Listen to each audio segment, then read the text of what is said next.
Congressman ako, before we wrap up na tayo. So, Mr. Chair, sige, go ahead. may I move that we invite the authorities of Espacio Hotel in the next hearing kasi magmula nung nag-appear sila, nawala na eh. I think they have written a letter. No? Asan yung letter natin? Can you kindly give the members a copy of this? But they haven't replied to our request yet doon sa information that we wanted to get. No? So, I think yun yung laman ng letter nila. Ha? In a while, I'll be giving to you, Congressman ako. For the meantime, ano pa? Asan?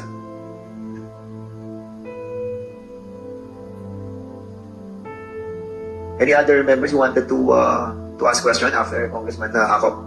Pag wala na, we will be proceeding to the other matters and then we will be adjourning. Congressman ako, I'll be trying to look at the documents, but I saw it a while ago. Pero maikli lang siya. You go ahead, Peter. May I know the excuse given by the authorities of Espacio Hotel? On what I read, it's about the lawyer's answer, no? We write on behalf of Espacio Hotel. We received the invitation only in the evening of Friday, 9 February 2024, and had a little time to prepare for today. Maybe ask for a period of 10 days from today to submit the required documents. So we've been asking not only on February 9, but in the last hearing, we asked them verbally to produce all the documents that we required them to submit to us. But this invitation that we have given last Friday, February 9, was in the form of follow-up to all the documents that we wanted to get from them. In other words, I don't know. They're asking for another 10 days. I think this is a delaying tactic on their part. Okay. Yes, Espacio. What we wanted is for the, di ba? Yung kung sino yung pumasok doon, sino nag-book doon. That's the CCTV that we wanted to get outside this parking area. Those are the things that we wanted to find out from them. But, well,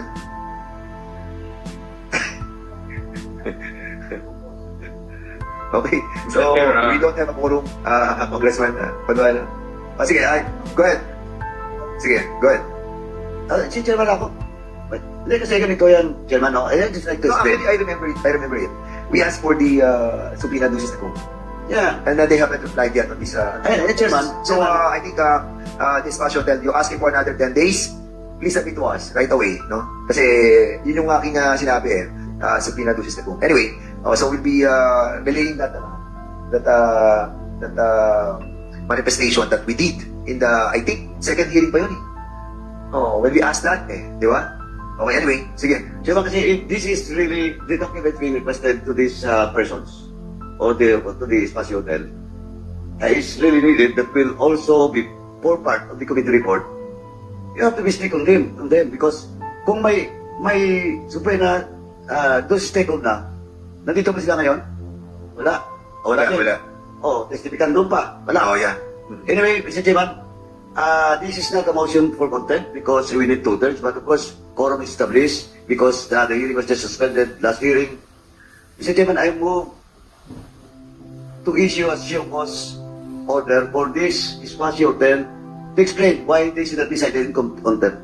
And the order of subpoena to testificandum should stand implemented.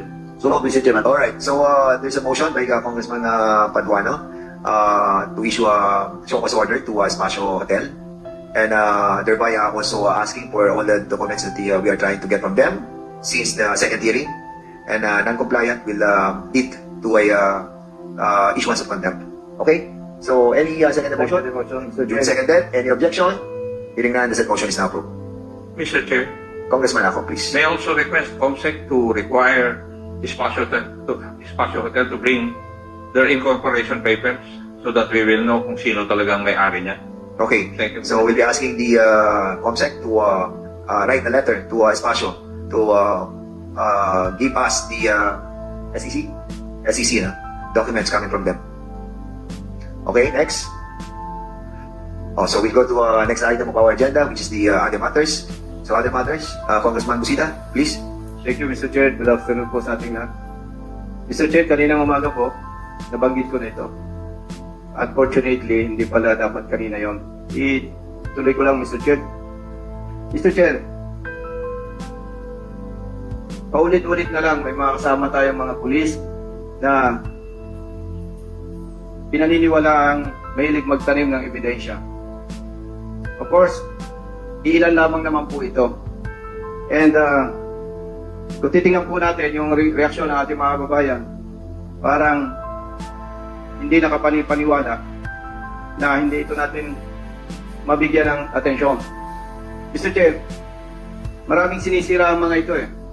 Sinisira yung individual sa biktima, sinisira ang kanilang pamilya, sinisira ang organization. So, Mr. Chair, alam po natin na merong disciplinary measures dyan ang PNP sa planting evidence. DIDM, may mga pinasuhan na ba kayo administrative cases, planting evidence? Good afternoon po, Mr. Chair. May I ask the IDM, sir, with respect to the cases involved dating it is a serious offense, sir. Ang jurisdiction kasi sa ng DIDM is... Ang tanong ko po, maraming beses na tayo nag-imbestiga dito, even before yung talim ebidensya. Kayo po ba, DIDM, ay inimbestiga na ng mga police personnel dito sa planting evidence? Meron po ba? Wala? Meron po, sir. Ano po ba ito? Grave offense o hindi? Grave offense po, sir. Dismissible offense po ba ito o hindi? Yes, sir. Dismissible offense. May na-dismiss na po ba tayong mga police o wala pa? Meron po, sir. Mr. Chair, may I respectfully manifest na pag-submitin po ang PNP ng list of personnel with planting evidence case. Particular po yung mga na-dismiss at yung mga may ongoing case or cases. Mr. Chair. And Mr. Chair, sir, nandito po yung DPRM and they have the records right now, sir. Yan po bang isasubmit nyo na right now? Mr. Chair.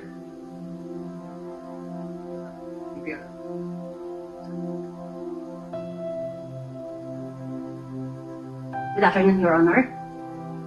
I'm OIC Dilod, the Discipline Law and Order Division of DPRM.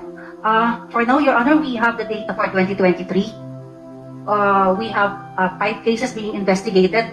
Other cases were already resolved. Filed in Mr. Chair? PRO 3. Excuse me, kapatid. Yes, sir. Ang tanong natin, may na-dismiss na ba kayong pulis dahil sa kaso ng planting evidence? Meron po ba o wala? Yes, sir. Based on our record, sir, we have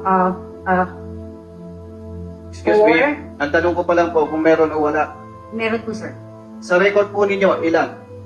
Based on our records, sir, for 2023 alone, there are 4 personnel dismissed Or, for excuse me po, planting of evidence. ambas po for 2023. Yes, Your Honor. How about other years? We have yet to generate the data on that. Okay. Here. Mr. Chair, para hindi masayang ang oras natin, Mr. Chair, mag-submit na lamang po ang PNP ng list of personnel, dismissed personnel, doon po sa kaso ng planting evidence, and list of personnel na may ongoing case dito sa planting evidence, Mr. Chair. 2024 siguro, Mr. Chair. Patras na lang, 2023, 22, 2021. Lahat, Mr. Chair. Okay. So, can you comply with the request of the Honorable Congressman Busita, please? Mr. Chair, yes, Mr. Chair, only with respect to resolved cases, Mr. Chair, but all cases pending investigation is still with the DIDM, Alright. Mr. Chair. Mr. Chair, if I may, pwede po bang ma-request ang NAPOLCOM to check whether na-implement ito? Kasi po, alam natin, even the General of NCRPO, na sometimes nagkakaproblema na nasintensya na, pero sometimes ako, Mr. Chair, meron po akong identified person na na-demote, na-dismiss, pero unfortunately, hindi na-implement. Kumbaga, doon sa resolution, nasintensyahan. So, I am not saying, Mr. Chair, na nangyayari pa rin yan sa PNP. So, Mr. Chair, if I may respectfully request na pwede po bang mapangisan ng PNP ang NAPOLCOM to check kung na-implement po ito properly, Mr. Chair?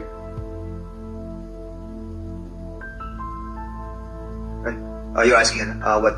Mr. Chair, pangisan po sana ng PNP ang NAPOLCOM para ma-check kung ito bang mga dismissed personnel ay na-implement properly, kung kailan at kung ilan, para ma-validate lamang po ng NAPOLCOM, Mr. Chair. Okay.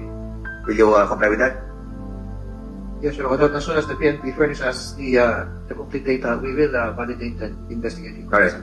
Mr. Chair, pinarating ko lang po ito to this honorable committee kasi hindi naman po tayo nakakapansin na parang binabaliwala at ginagawang laruan lang ng iba na pulis itong pagtatanim ng ebidensya. Again, for the information of everybody, katulad ko po, galing sa PNP, maliit na porsyento lang ang tiwali sa ating hanay.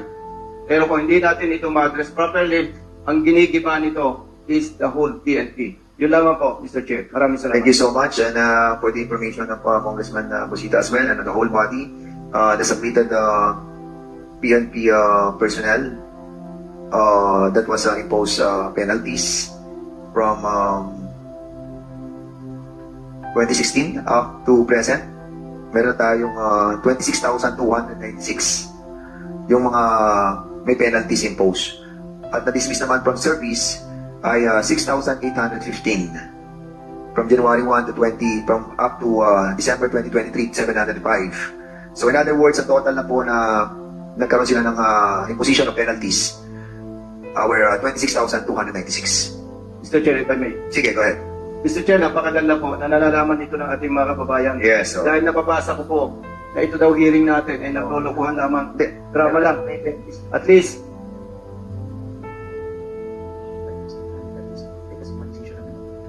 Mr. Chair, again, napakaganda po na nalalaman ito ng ating mga kababayan. Dahil marami po nagko-comment, nagsasayang lang daw ng oras dito itong ating ginagawa. Na hearing lang ng hearing, wala namang result. Hindi mga So at least, Mr. Chair, Yes, Congressman. especially Yeah. yung mga House Resolution authored by Honorable Congressman Ako, alam ko, kasama po dyan sa mga naparusahan ng mga personnel ng PNP. Okay, so Congressman Busita, you were right. At ito nga mabuti na rin na meron na tayong live, no? Hindi katulad ng dating mga panahon, pag nag-iimbestiga tayo dito, hindi nila nalalaman yung totoo. But this time, we have to put it in the right perspective that the PNP as well as the NAPOLCO, they are doing their jobs, ano? Ang problem lang ay hindi na ma-magnify sa media. Sometimes ang nag-magnify ay yung mga kalokohan lang talaga. Ganun naman usually ang gusto ng tao, yung mga controversial issues. That's the reason why akala nila walang ginagawang maganda yung ating mga PNP sa NAPOLCO. As a matter of fact, the NAPOLCO also issued yung mga na-dismiss nila the last hearing, pero it was not highlighted, And yun ang masama. Akala nila totality ng PNP ay ganon. Kasi ito nga, nung binabasa natin dito, ang dismissal nila yung umabot na ng 6,815. Yung for the whole, from the 2016 up to 2022. At yung sa naman po, sa dismissal mismo, tinanggal sa servisyo, 6,815. Pero yung meron demotion, may suspension, meron silang forfeiture of salary, reprimand, restriction, saka yung mga withholding of privileges, umabot dyan ng total ng 26,296. So marami na rin po at hindi naman natutulog ang inyong gobyerno. And that's the reason why we're conducting investigation like this para one of the deterrent also, di ba? At I hope na makatulong to. And we are encouraging our community to report to us. And even those yung mga members ng PNP na kapag meron kayo nalalaman ng ganitong klase ng mga katiwalaan, you tell us para we can investigate on this matter for be a part of the good governance that our administration is trying to implore to all of us. Okay? Mr. Chair, so very clear na hindi po kinukonsente ng PNP ang tiwali sa hanay, na maliit na porsyento naman. Mr. Chair, may I respectfully request dito sa PNP na maganda po siguro may publish ito in every unit of the PNP. Dahil nung nasa servisyo pa po ako, hindi namin nababalitaan yan So maganda po siguro, Mr. Chair, may publish ito ng PNP in every unit nationwide. Thank you, Mr. Chair.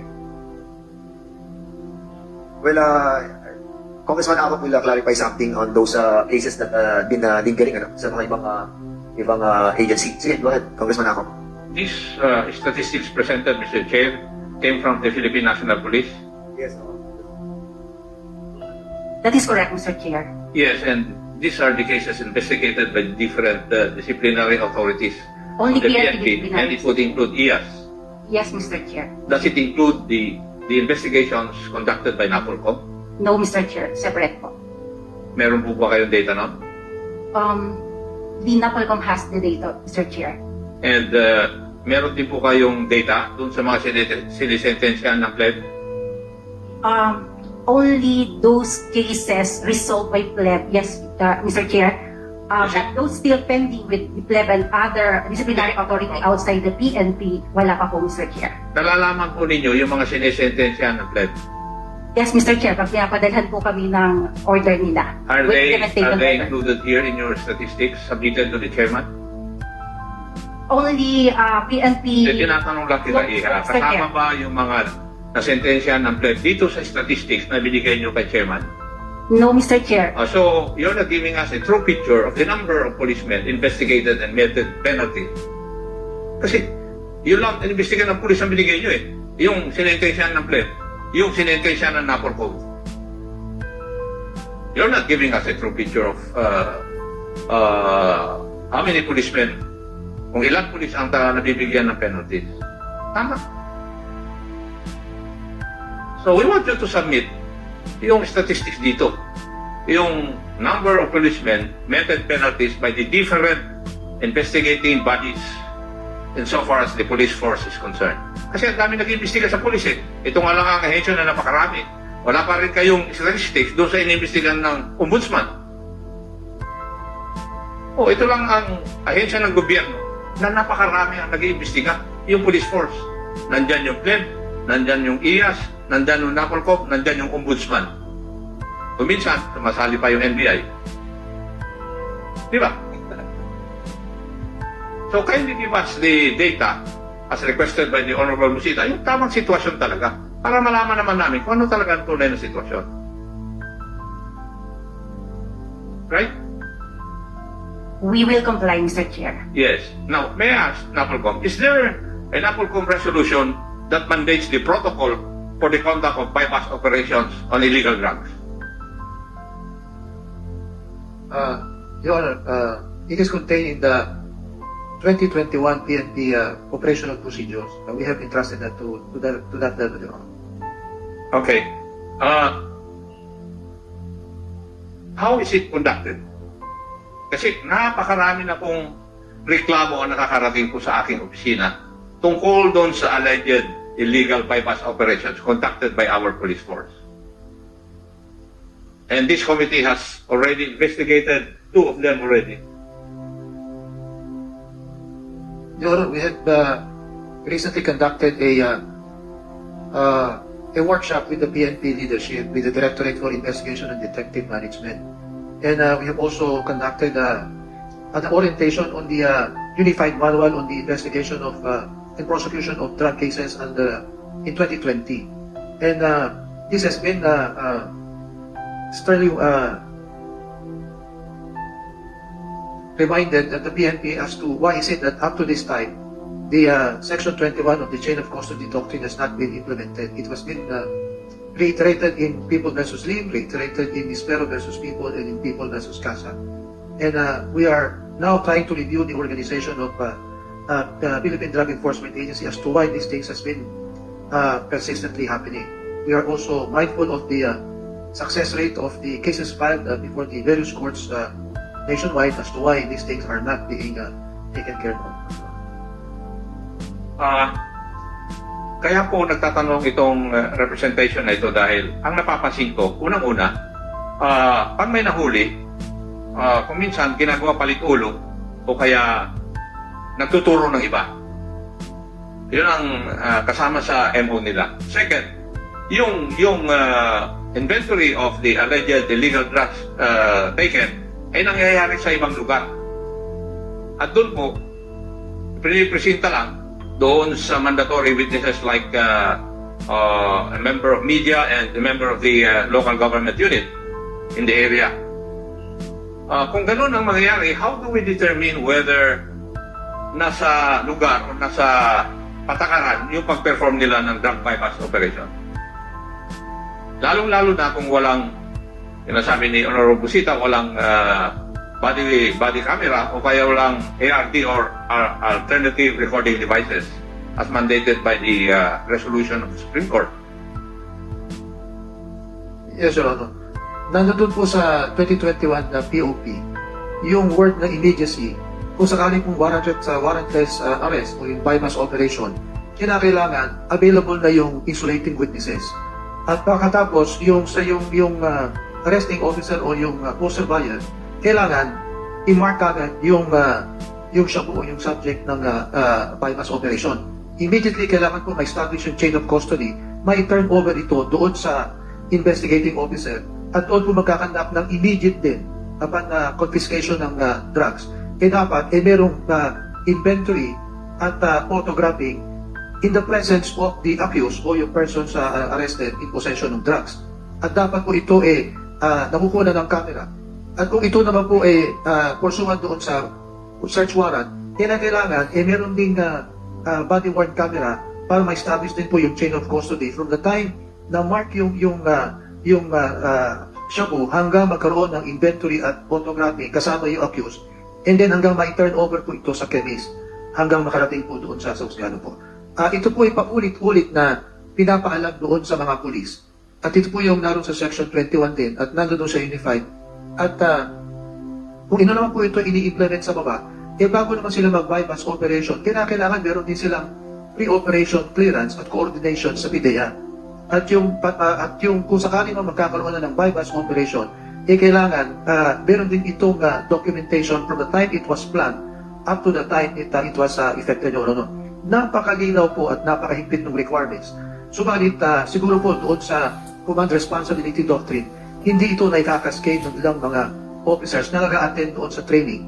At yung mga patrolman at yung mga non-commissioned officer are solely relying doon sa mga commanders ng kanilang mga unit. Kaya we are also trying to impose upon them yung command responsibility. Why are these procedures not being cascaded and not being ensured that these are the norms of or the procedures in the conduct of bypass operation, Your Honor? Maganda po yung inyong proseso Pero unfortunately, it's not being followed. I think you have been invited to the investigations conducted by this committee insofar as illegal bypass operations are concerned. At nakita nyo naman na hindi tama yung ginagawa ng ating kapulisan. Unfortunately, yun ang nangyayari doon sa mga istasyon. Ginagawa nila yung palit ulo o kaya dagdag ulo. Yung nahuli nila, nagtuturo, ginagawa nila ng paraan na mahuli rin yung idadagdag ulo o kaya ipapalit ulo. It is very unfortunate kasi hindi ko alam kung bakit ginagawa ng kapulisan yun. Noong una, question na dahil doon sa kailangan may accomplishment na i-report yung istasyon. Kaya kung totoo yun na kailangan magkaroon sila ng parang quota na accomplishment, I think mali na yung ginagawa. Just to attain the quota insofar as accomplishment is concerned, Mr. Vice Chair. Nakikita ko, ganun na ang kalakaran doon sa mga istasyon. Kasi, nung unang inimbestigahan yung incident na ito, napakarami ng sulat na natanggap ng aking opisina at sinasabi na rin din ang nangyari sa kanilang kamag-anak. Ganun. So, and as a matter of fact, the Supreme Court has already warned all the agencies concerned involving illegal drug operations.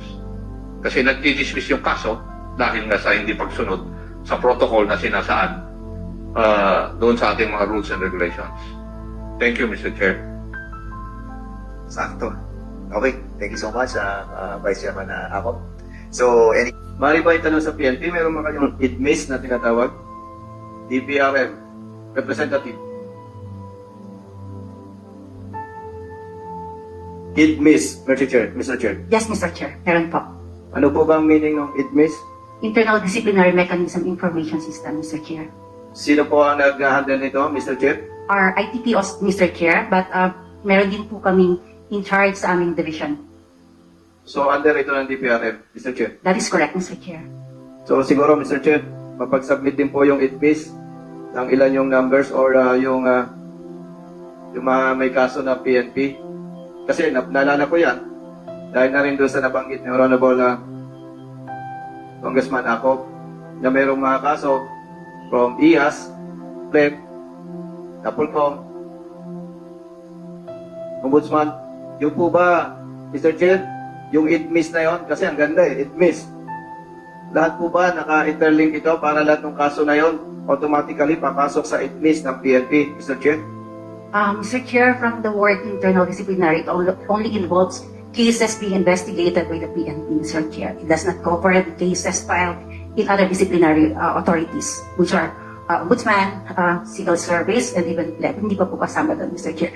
The one being read by the Chairman, Mr. Chair, a while ago, are the data available from our ITMIS. So, ano po ba yun? IAS? IAS, Chief PNP, RDs, Director NASUS and NOSUS, and COPs, PDs po sa baba. So- and other equivalent supervisors also. So, Mr. Chair, makikita natin lahat yan ng mga may kasong pulis. Tama po ba? That is correct, Mr. Chair. So, kailan pa po ba nag-start itong ITMIS ng PNP? February 2021, Mr. Chair. But until now po, marami pa rin po kaming problem with respect sa uploading ng mga cases namin. Okay. So, ayun lang, Mr. Chair. May request na mag-submit po ang ITMIS ng DPR and PNP ng list of personnel na may ongoing cases, Mr. Chair. Thank you. Okay, so